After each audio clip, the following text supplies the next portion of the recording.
जय हिंद प्यारे विद्यार्थियों। मैथ्स वाले बाबा के यूट्यूब चैनल में आपका बहुत बहुत स्वागत है। कैसे हैं आप सभी लोग? उम्मीद करता हूं बहुत अच्छे होंगे और मन लगाकर पढ़ाई कर रहे होंगे। प्यारे विद्यार्थियों, मैथ्स वाले बाबा के पास मैथ्स की गारंटी प्लस वारंटी के साथ इलाज किया जाता है। इस बात की बिल्कुल आप चिंता ना करें कि आपको गणित समझ में आएगी कि नहीं आएगी, वो मैथ्स वाले बाबा समझेंगे। आपका केवल काम है, केवल जो मैथ्स वाले बाबा बोल रहे हैं उसको सुनिए और जो लिख रहे हैं उसको लिखिए। बाकी आपको कैसे ऑटोमेटिक चीज़ें समझ में आ जाएंगी वो आपको भी पता नहीं चले। ठीक है भाई, तो आज हम लोग आपके पाठ्य पुस्तक की उदाहरण करने जा रहे हैं। उदाहरण नंबर 1 शुरू करते हैं। ठीक है, तो उदाहरण नंबर 1 में देखिए क्या लिखा हुआ है। समीकरण x square plus x minus two equal to zero का हल समुच्चय या रोस्टर रूप में लिखिए।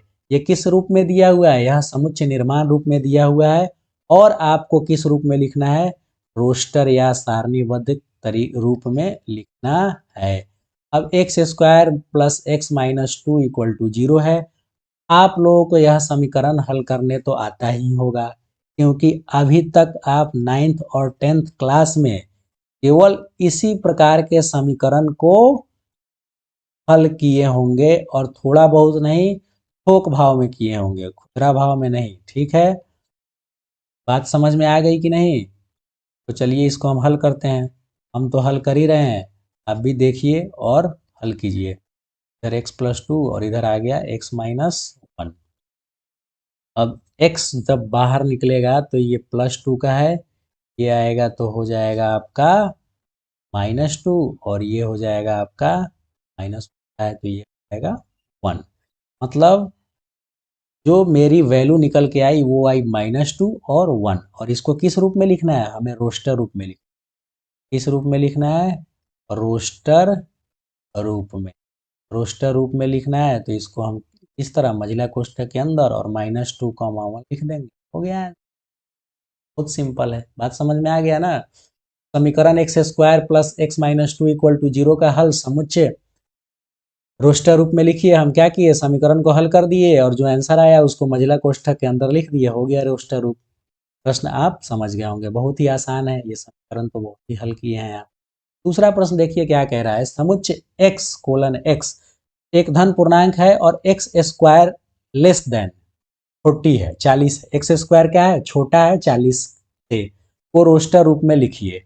तो ये भी बहुत साधारण सा प्रश्न है। ठीक है, आप अगर इंट्रोडक्शन 1.1 का पार्ट 1 और पार्ट 2 देख कर आए हैं तो आपको तुरंत इस सवाल को हल कर देंगे। ठीक है, फिर भी मैं सॉल्व कराता हूँ। देखिए क्या कह रहा है कि एक्स स्क्वायर जो है वो किस क्या होना चाहिए? छोटा होना चाहिए 40 से। ठीक है, और एक्स क्या है? एक्स एक धन पूर्णांक है। ध्यान से एकदम सवाल को समझिए। धन पूर्णांक किसको कहते हैं जी? जो धन पूर्णांक कहते हैं, पूर्णांक तो आप समझ गए, 0 1 2 3, इधर 3 डॉट लगा दे और इधर -1 -2, इधर 3 डॉट लगा दे। ये क्या था? ये आपका पूर्णांक था। और धन पूर्णांक कौन सा है? ये है 1 2 3 से लेकर अनंत तक, इसको क्या कहते हैं? धन पूर्णांक कहते हैं। तो यहाँ पे क्या दिया हुआ है कि x एक धन पूर्णांक है और एक्स स्क्वायर छोटा है किससे? 40 से। ठीक है, एक्स स्क्वायर की जगह हम धन पूर्णांक का वैल्यू रखते जाएं। धन पूर्णांक कहाँ से शुरू होता है? 1 से। 1 का स्क्वायर करेंगे तो कितना आएगा? 1। 2 का स्क्वायर करेंगे तो कितना आएगा? 4। 3 का स्क्वायर करेंगे तो कितना आएगा? 9। 4 का स्क्वायर करेंगे तो कितना आएगा? 16। 5 का स्क्वायर करेंगे तो कितना आएगा? 25। 6 का स्क्वायर करेंगे तो कितना आएगा? 36। 7 का स्क्वायर करेंगे तो कितना आएगा? 49। अब आप देखिए कि ये 49 यहाँ लिख देंगे तो क्या 40 से छोटा है?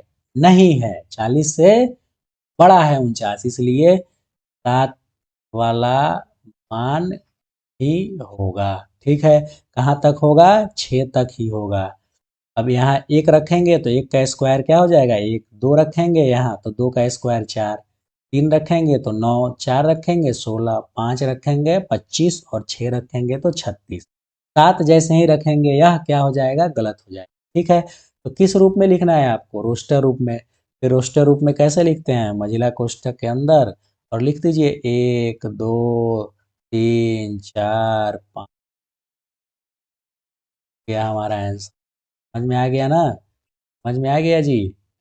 ठीक है, केवल हमको बस क्या करना है, वैल्यू रख रख के मान चेक कर लेना था। एक रखा, दो रखा, तीन रखा, यहाँ यहाँ पे एक रखा, दो रखा, तीन रखा, चार पाँच छः, इस तरह वैल्यू रख के मान हम क्या किए, चेक कर लिए। यह प्रश्न आपको समझ में अच्छी तरह से आ गया हो। ये 1 4 9 16 25 ये मत लिख देना मुझला कोष्ठक के अंदर, नहीं तो क्या हो जाएगा, गलत हो जाएगा। क्योंकि स्क्वायर तो यहाँ पे पहले से दिया हुआ है ना, केवल हमको एक रखेंगे ऑटोमेटिक एक का स्क्वायर हो जाएगा, दो रखेंगे फिर दो का स्क्वायर हो जाएगा, तीन रखेंगे तीन का स्क्वायर हो जाएगा। समझ में आया? इसलिए हम केवल 1 2 3 4 5 6 ही रखेंगे। समझ गए होगे? चलिए अगला प्रश्न देखिए। अभी तक तो हम क्या कर रहे थे कि मेरे पास समुच्चय निर्माण में दिया था और उसको रोस्टर या सारणीबद्ध रूप में लिख रहे थे। प्रश्न संख्या 3 में हमें सारणीबद्ध रूप में दिया, सारणीबद्ध रूप में दिया है और इसको हमें किस रूप में लिखना है, इसको हमें लिखना है समुच्चय निर्माण रूप में। ठीक है, तो सवाल में देखिए कि कवि क्या कहना चाहते, आप सवाल को समझिए। ठीक है, बहुत गौर से देखिए। ए बराबर 1 4 9 16 25 3 डॉट मतलब अनंत तक जा रही है। ठीक है, इतना बात आप समझ गए कि नहीं? तो अनंत तक जा रही है और क्या है, 1 है, 4 है, 9 है, 16 है, 25 है। आप ध्यान से देखेंगे तो आपको दिखेगा कि भाई 1 का स्क्वायर कितना होता है जी, 1 होता है। 2 का स्क्वायर कितना होता है, 4 होता है। 3 का स्क्वायर कितना होता है, 9 होता है। 4 का स्क्वायर कितना होता है, 16 होता है। 5 का स्क्वायर कितना होता है, 25 होता है। मतलब ये स्क्वायर हो रहा है किसका, 1 का, 2 का, 3 का, 4 का, 5 का। 1 2 3 4 5 इस तरह से कहाँ तक चला जाएगा, अनंत तक चला जाएगा, क्योंकि प्रश्न में ही यहाँ 3 डॉट लिखा है, अनंत तक दिया हुआ है। इसका मतलब 1 2 3 4 5 कौन सी संख्याएं हैं, प्राकृत संख्याएं हैं। ठीक है, तो इसको हम क्या लिख देंगे, a बराबर x कोलन x। इसी तरह ना लिखते हैं समुच्चय निर्माण, क्या है, एक प्राकृत संख्या का वर्ग है। देख लिए कितना आसान है, प्राकृत संख्याओं का वर्ग है, प्राकृत संख्याओं का वर्ग है। बात समझ में आया? आप ध्यान से देखिए, ये क्या है, ये 1 का स्क्वायर, 2 का स्क्वायर, 4 3 का स्क्वायर, 9 4 का स्क्वायर, 16 5 का स्क्वायर, 25। ये 1 2 3 4 5 क्या है, ये सब प्राकृत संख्याएं ही तो है। ये प्राकृत संख्याओं का वर्ग है, सीधे से लिख दिए हम, आंसर आ गया। ठीक है, और थोड़ा सा इसको और अगर मैथमेटिक्स में लिखना चाहेंगे, मैथमेटिकल भाषा में, तो इसको इस तरह भी लिख सकते हैं, ए बराबर एक्स कोलन एक्स। ठीक है, और एक्स बराबर क्या होगा, एन स्क्वायर होगा। एक्स बराबर क्या होगा, एन स्क्वायर। और एन क्या है, जहाँ जहाँ एन किस क्या है मेरा, n belongs to n. N किससे बिलोंग कर रहा है, इससे एन किससे संबंध रख रहा है, तो एन बड़े वाले एन, बड़ा वाला एन का मतलब क्या होता है, प्राकृत संख्या। ऊपर पढ़ाए थे ना एक वीडियो में, पिछली वाली वीडियो में बताए थे कि प्राकृत संख्याओं के समुच्चय को किससे निरूपित करते हैं, तो एन से निरूपित करते हैं। तो एन लिख देने से मतलब क्या हुआ, एन लिख देने का मतलब हो गया कि जो है यह एन जो है ये प्राकृत संख्याओं से संबंधित संबंध रखता है। इसका मतलब एन स्क्वायर के जगह हम क्या रखेंगे, एक रखेंगे तो हो जाएगा मेरा एक मिलेगा। इसके जगह दो रखेंगे तो चार मिलेगा। इसके जगह तीन रखेंगे तो नौ मिलेगा। इसी तरह चार रखेंगे तो 16 मिलेगा, पाँच रखेंगे तो 25 मिलेगा। बात समझ में आ गया? समझ गए ना? इसी तरह कहाँ तक वैल्यू चली जाएगी, अनंत तक चली जाएगी। ठीक है, तो ये भी रूप मेरा सही है और ये भी सही है, दोनों सत्य है। ठीक है, इस तरह भी लिख देंगे तो सही है और इस तरह भी लिख देंगे तो सही है। ये थोड़ा ज़्यादा मैथमेटिकल लग रहा है, ये इस तरह का प्रयोग गणित में ज़्यादा होता है। ये भी सत्य है लेकिन यह लिखना थोड़ा आसान होता है और ज़्यादा गणित में इस प्रकार से ही लिखा जाता है। तो कोशिश कीजिएगा कि आप ऐसे ही लिखें। ठीक है, एक्स अब देखिए, अगर समझ में नहीं आया होगा तो कोई दिक्कत की बात नहीं है। एक्सरसाइज में प्रश्नावली 1.1 में इतने सवाल दिए हुए हैं समुच्चय निर्माण को रोस्टर या सारणीबद्ध में लिखने के लिए, और सारणीबद्ध या रोस्टर रूप को समुच्चय निर्माण में लिखने के लिए कि आपको प्रैक्टिस हो जाएगी। बिल्कुल चिंता करने की जरूरत नहीं है, मैथ्स वाले बाबा हैं तो डरना मना है, ठीक है ना। हाँ, बिल्कुल गारंटी प्लस वारंटी के साथ सिखाया जाएगा, आप बिल्कुल टेंशन मत लीजिए, बिल्कुल टेंशन आप मत लीजिए। बात समझ गए? तो ये प्रश्न आपको समझ में आ गया होगा, ठीक है। अब अगला प्रश्न देखिए, इस प्रश्न में कवि क्या कहना चाहता है, फिर आप गौर से देखिएगा। इस प्रश्न को आप बिल्कुल गौर से देखिए और इसमें देखिए कि कवि क्या कहना चाहता है। कवि कहना चाहता है कि यहाँ पे जो समुच्चय दिया हुआ है वो सारणीबद्ध रूप में दिया हुआ है, और इसको किस में लिखना है, समुच्चय निर्माण रूप में लिखना है, ठीक है। 1/2, 2/3, 3/4, 4/5, 5/6, 6/7 दिया हुआ है, ठीक है। अब यहाँ देखिए कि मैं यहाँ लिख रहा हूँ 1/2 और यहाँ लिख दिया 2/3, यहाँ लिख रहा हूँ 3/4, यहाँ लिख रहा हूँ 4/5, यही तो आपके प्रश्न में दिया हुआ है। यहाँ लिख रहा हूँ 5/6 और यहाँ है 6/7, ठीक है। और 6/7 के आगे 3 डॉट है क्या? नहीं है, मतलब आगे तक नहीं जा रही है, यहीं समाप्त हो गई। एक चीज आप ध्यान से देखिए, ऊपर जो लिखा हुआ है उसमें हम एक जोड़ रहे हैं तो नीचे वाला मिल जा रहा है, मिल जा रहा है कि नहीं जी। एक में एक जोड़ देंगे तो दो मिल गया, दो में एक जोड़ देंगे तो तीन मिल गया, तीन में एक जोड़ देंगे तो हमें क्या मिल गया? चार मिल गया, मतलब प्लस का 1 हो रहा है, समझ गए ना। चार में एक जोड़ देंगे तो क्या मिल गया? 5, और 5 में एक जोड़ देंगे तो 6, और 6 में एक जोड़ देंगे तो 7, ठीक है। ऊपर वाला कौन सी संख्या है? 1, 2, 3, 4, 5, 6, ऊपर वाली संख्याएं प्राकृत संख्याएं हैं, और प्राकृत संख्याओं में हम एक जोड़ देंगे तो नीचे वाला मिल जाएगा, ठीक है। तो इसको समुच्चय निर्माण में कैसे लिखेंगे? मान लीजिए इस समुच्चय का नाम हम रखेंगे बी, ठीक है। बी सेट है, और बी सेट है, और समुच्चय लिखते कैसे हैं? तो इस तरह, ऊपर वाली संख्याएं कौन सी है? प्राकृत संख्याएं, तो उसको लिख दो n, और उसी में एक जोड़ दो तो n+1 कर दो, ठीक है। जहाँ n क्या है? n एक प्राकृत संख्या है, जहाँ n एक क्या है? प्राकृत संख्या, n belongs to n, n एक प्राकृत संख्या है, ठीक है।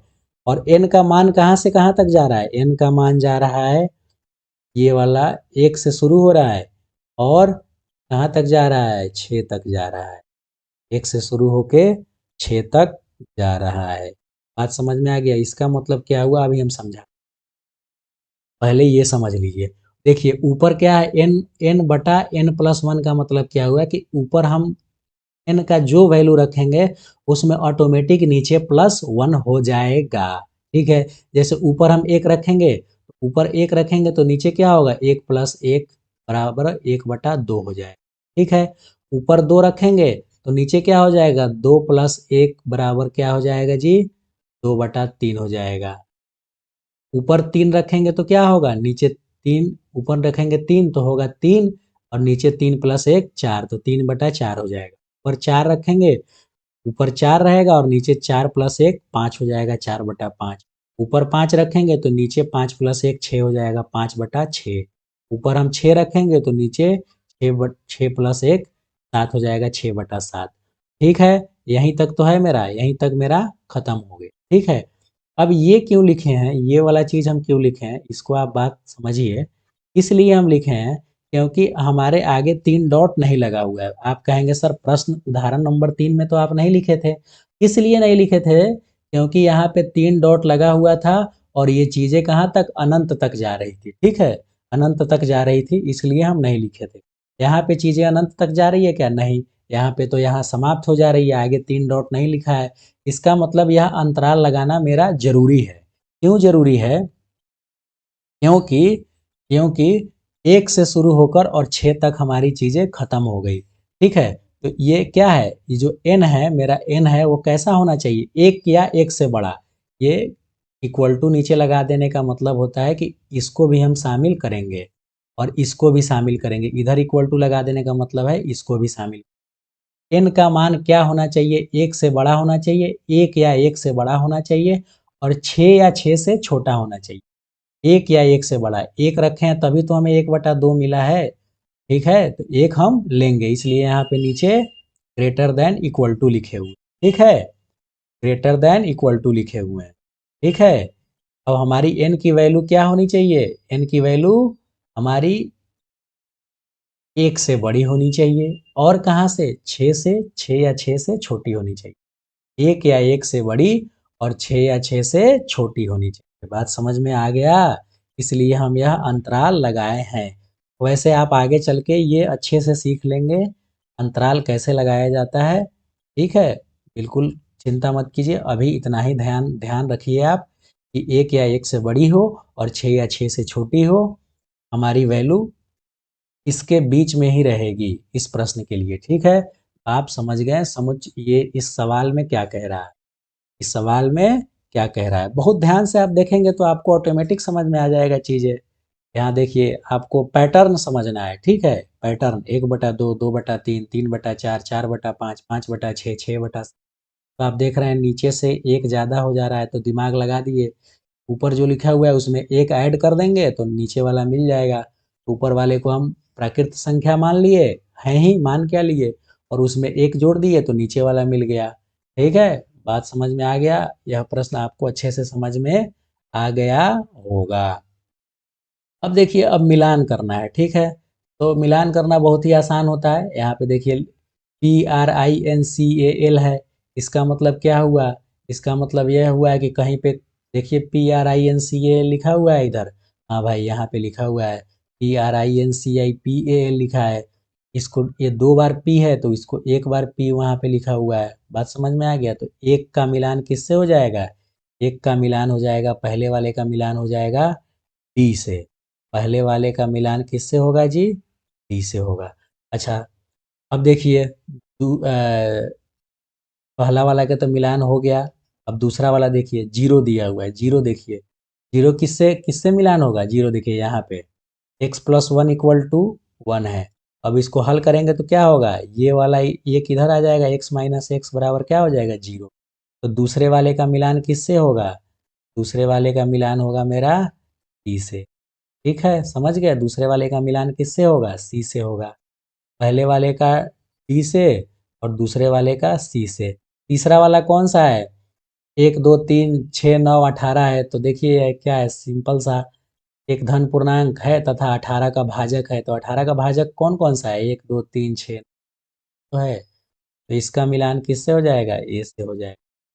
और चौथा वाला है जो बच गया उसका मिलान कर दीजिए। एक पूर्णांक है x² बराबर -9। एक्स का वैल्यू यहाँ से क्या निकल के आएगा? एक -3 और एक 3। इसका किससे हो जाएगा? क्या हो जाएगा? 20 से। ठीक है, इसका मिलान हो जाएगा 20। तो पहले का डी से, दूसरे का सी से, तीसरे का हो गया मेरा किस से? ए से, और चौथे का हो गया, समझ में आ गया? ठीक है, बहुत ही आसान है मिलान करना, तो बहुत ही साधारण चीज़ है। ये प्रिंसिपल लिखा हुआ है तो आप ये प्रिंसिपल से मिलान कर दिए। जो 2 बार लिखा हुआ है लेटर उसको एक बार कर दिए, और इधर हल करके देख लिए। x² - 9 था, तो इसको जब हल कर दिए तो ये क्या हुआ? ये हल करने के बाद जीरो आया तो ये जीरो वाले से मिलान कर दिए। या ये एक धन पूर्णांक है, 18 का भाजक है तो इधर भाजक देख लिए। और इधर क्या था, जो x² - 9 को हल किए हैं तो -3 और 3 आ गया तो हम इससे मिलान कर दिए। देखिए, मिलान करने का सबसे बढ़िया तरीका क्या है कि इस साइड जो लिखा रहता है ना, इस साइड इसको आप हल करते रहिए। इसको हल कर दीजिए, बी को हल कर दीजिए, सी को हल कर दीजिए, डी को हल कर दीजिए, और इसी का उत्तर तो इधर होगा। इधर इधर इधर क्या होता है? उत्तर होता है। तो जो इधर लिखा हुआ है उसको हल कर दीजिए, जो जो उत्तर आएगा उसको सट तुरंत इधर क्या कर दीजिएगा? मिलान कर दीजिएगा। जैसे 18 का भाजक निकालते, 1 2 3 6 9 18 आता। पूर्णांक निकालते इसका तो -3 और 3 आता। इसको हल करते तो जीरो आता। और ये प्रिंसिपल जो लिखा हुआ है इसको हम मतलब रोस्टर या सारणीबद्ध में लिखते तो क्या आता? ये आता। तो तुरंत मिलान हो जाएगा। मिलान करना बहुत आसान होता है। ठीक है, अब आप प्रश्न सारे समझ गए होंगे। चलिए एक बार ऊपर से मैं जल्दी से दोहरा देता हूँ। ये समीकरण को हल करना था। समीकरण को हल करने के बाद जो आता है उसको हम क्या करते हैं? मझला कोष्ठक के अंदर लिख दिए। ये क्या हो गया? रोस्टर रूप हो गया। ये धन पूर्णांक चेक करना था तो आप मान रख रख के चेक कर लिए, 1 2 3 4 5 6 तक था और 7 जैसे ही आया था तो 49 हो जाता, तो 49 क्या होता, 40 से बड़ा हो जाता, तो ये मेरा गलत हो जाता है। इसलिए हम 1 से लेकर 6 तक मान रखे हैं। इसको समुच्चय निर्माण में लिखना है तो आप लिख लिए, आप समझ गए कैसे लिखना था, ठीक है। और ये इसको भी समुच्चय निर्माण में रूप में लिखना था तो ऊपर वाले में एक ऐड कर रहे थे तो नीचे वाला मिल जा रहा था। और ये अंतराल इसलिए लगा दिए हैं कि यह अनंत तक नहीं जा रही थी, ठीक है। और यह मिलान करने वाला था, इसको आप मिलान कर लिए होंगे। अब आपको यहाँ तक समझ में आया कि नहीं, कमेंट में ज़रूर बताएं। और इसी तरह से बहुत ही साधारण भाषा में हम सवाल को हल करेंगे, सवाल को समझेंगे। एक बार नहीं, दो बार नहीं, 3 बार समझेंगे हम, 2-2 3-3 बार ऑटोमेटिक सवाल को समझा देते हैं ताकि कहीं से आपको किसी भी प्रकार का डाउट ना रहे। क्योंकि मुझे पता है कि बच्चों को कहाँ-कहाँ डाउट हो सकता है, इसलिए हम उसको पहले से ही 2-3 बार समझा के डाउट खत्म कर देते हैं, ठीक है। इतनी बात आपको समझ में आ गई होगी। यह उदाहरण के आपके जो 5 प्रश्न थे, ये पांचों प्रश्न हमने क्या कर लिया, हल कर लिया। अब अगले वीडियो में हम एक्सरसाइज 1.1 करेंगे, ठीक है। 1.1 में आप देखिएगा कि बहुत सारे प्रश्न हैं जिसमें आपको बताना है कि यह समुच्चय निर्माण है कि नहीं। उसके बाद रोस्टर में है या सारणीबद्ध में है, जो रोस्टर में है उसको सारणीबद्ध में लिखना है, जो सारणीबद्ध है उसको रोस्टर में लिखना है। इस प्रकार के तमाम सवाल को जब आप हल करेंगे तो आपके अंदर जो थोड़ा बहुत डाउट बचा हुआ है वो बिल्कुल समाप्त हो जाएगा, ठीक है। तो आज का लेक्चर यहीं ख़त्म करते हैं, मिलते हैं फिर अगले वीडियो में। समाचार समाप्त हुआ, तब तक के लिए दीजिए मुझे इजाज़त। जय हिंद।